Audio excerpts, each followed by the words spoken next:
पिछले 24 घंटे में रशिया की तरफ से जो डिफेंस से जुड़ी खबरें सामने आई हैं, उन्होंने खेल ही पलट कर रख दिया है।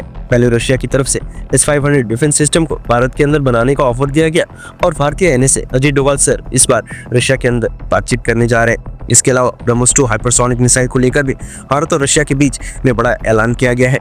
भारत को स्टेल्थ टेक्नोलॉजी के खिलाफ लड़ने के लिए anti stealth radar system deal पर भी भारत और रशिया के बीच एडवांस स्टेज में बातचीत चल रही है। साथ ही Su-57 फाइटर जेट को भी विद सोर्स कोड भारत को देने और भारत के साथ मिलकर बनाने का ऑफर रशिया की तरफ से दिया गया है। रशिया से निकलकर आई इन सभी खबरों के बारे में इस वीडियो में डिटेल में चर्चा करेंगे, इसलिए वीडियो को एंड तक जरूर देखिएगा। और अगर आपको डिफेंस और वर्ल्ड अफेयर्स से जुड़ी डेली वीडियोस देखना पसंद है तो नीचे दिए गए सब्सक्राइब बटन को प्रेस करके बेल आइकन को जरूर दबा लें, ताकि हमारी डेली ऐसी वीडियोस आप तक सबसे पहले पहुंच सके। तो चलिए शुरू करते हैं इस वीडियो को। हमने अपनी पिछली वीडियो में आपको बताया था कि भारत के NSA Ajit Doval sir Russia की यात्रा पर जाने वाले हैं और अब रशिया की तरफ से कई हिस्टोरिकल ऑफर्स भारत को दिए जा रहे हैं। इसके पीछे बड़ा रीजन है वेस्टर्न कंट्रीज के सैंक्शंस, जिसकी वजह से रशिया की तेल से कमाई काफी कम हो गई है। रशिया अब उम्मीद कर रहा है कि उसका सबसे बड़ा डिफेंस खरीदार भारत हेवी अमाउंट में हथियार रशिया से ही खरीदे। यही रीजन है कि कई हिस्टोरिकल ऑफर्स रशिया की तरफ से भारत को दिए जा रहे हैं। यहाँ पर भारत की तरफ से भी एक बड़ा मूव खेला गया है। भारत ने रशिया को ये बता दिया है कि हम आपके सबसे बड़े डिफेंस खरीदार हैं और 60% से ज्यादा हमारी सेना में जो हथियार है वो रशियन ही है।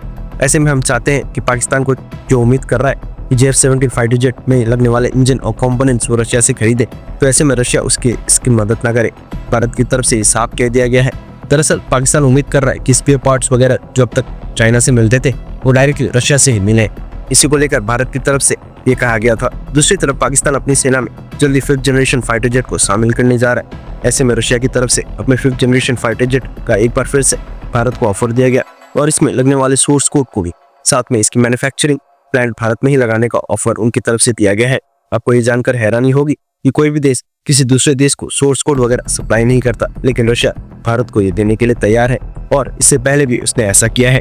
आपको बता दें, भारत के अंदर सुखोई 30 MKI पूरी तरह से भारत में बनाया जाता है। भारत के पास इसकी सारी टेक्निक मौजूद है जो कि रशिया ने भारत को दी है। 5th जनरेशन फाइटर जेट के साथ भी रशिया करना चाहता है और अब भारत रशिया की दोस्ती को एक नए लेवल पर ले जाना चाहता है। दूसरी तरफ रशिया का कंटेनर S रडार सिस्टम को अब भारत जल्दी अपनी सेना में शामिल करने की तरफ बढ़ रहा है। कंटेनर S एक खास तरह का रडार सिस्टम है जो रशिया ने बनाया है। इसका असली नाम है 29B6 कंटेनर रडार। ये रडार एक ओवर द ओरिजिन रडार है, यानी ये जमीन के ऊपर बहुत दूर तक देखने की क्षमता रखता है। आम रडार जहां कुछ 100 किलोमीटर तक ही देख पाते हैं, वहीं कंटेनर S रडार 3000 किलोमीटर से भी ज्यादा दूर की चीजों को पकड़ सकता है। ये रडार न सिर्फ लड़ाकू विमानों को बल्कि बैलिस्टिक मिसाइल्स को भी पहचान सकता है, और वो भी तब जब वो बहुत ऊंचाई या बहुत तेज स्पीड में हो।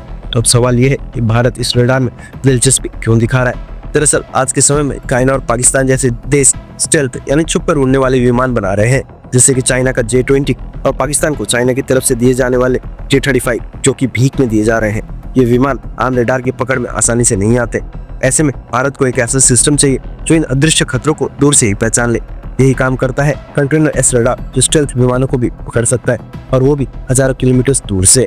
हमें पता है कि चाइना की टेक्नोलॉजी पर भरोसा नहीं किया जा सकता, क्योंकि हाल ही में चाइना के डिफेंस सिस्टम भी पूरी तरह से फेल हुए हैं और चाइना के एडवांस मिसाइल्स भी भारत का बाल भी बाका नहीं कर पाई हैं। लेकिन भारत दुश्मन को कमजोर नहीं समझना चाहता और ये मानकर चल रहा है कि चाइना के पास एक बड़ा 5th जनरेशन फाइटर जेट होगा और उसी हिसाब से भारत अपनी तैयारी करना चाहता है। इस रडार की खासियत की बात करें तो इसकी 3000 किलोमीटर से ज्यादा की रेंज है।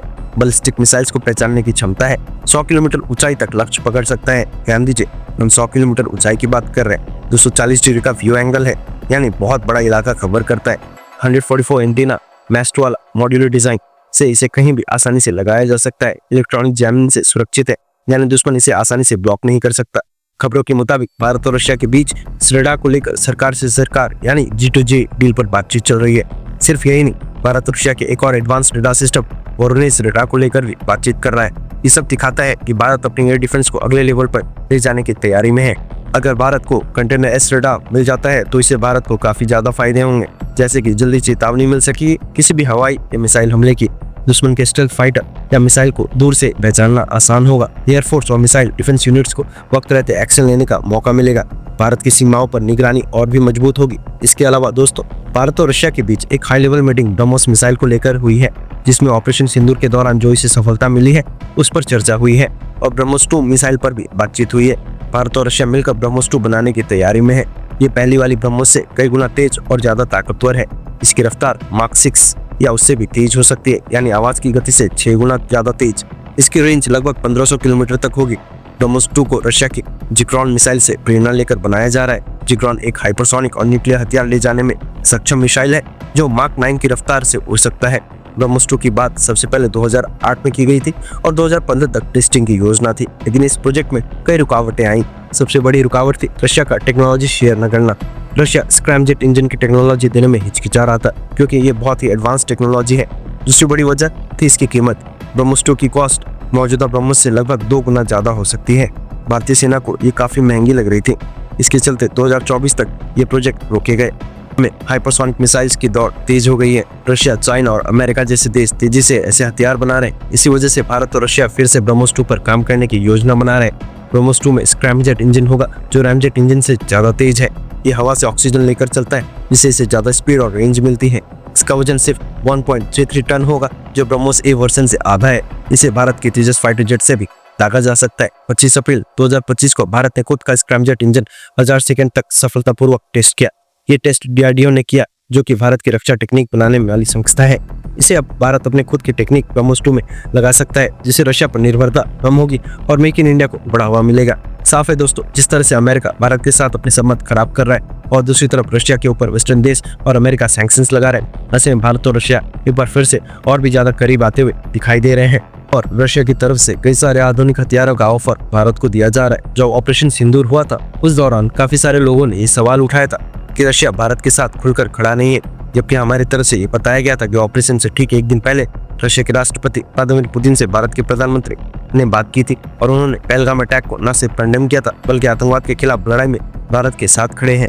ये बात भी खुद पुतिन के द्वारा कही गई थी। इसके अलावा रशिया के विदेश मंत्री ने भी भारत का समर्थन जताया था, लेकिन भारत के अंदर साथ देना सिर्फ तभी समझ आता है जब कोई मीडिया में बात करे, जबकि असल बात यह है कि रशिया शुरू से ही भारत के साथ है। बहरहाल दोस्तों, रशिया से निकल कर आई इन सभी खबरों के ऊपर अपनी राय कमेंट बॉक्स में लिखकर जरूर बताइएगा। अगर आपको ये इन्फॉर्मेशन और वीडियो पसंद आई हो तो हमारे आने वाली डेली डिफेंस और वर्ल्ड अफेयर्स से जुड़े ऐसी वीडियोस के लिए चैनल को सब्सक्राइब कर बेल आइकन को जरूर मिला लें। फिर मिलेंगे एक नई वीडियो के साथ, तब तक के लिए जय हिंद, जय भारत।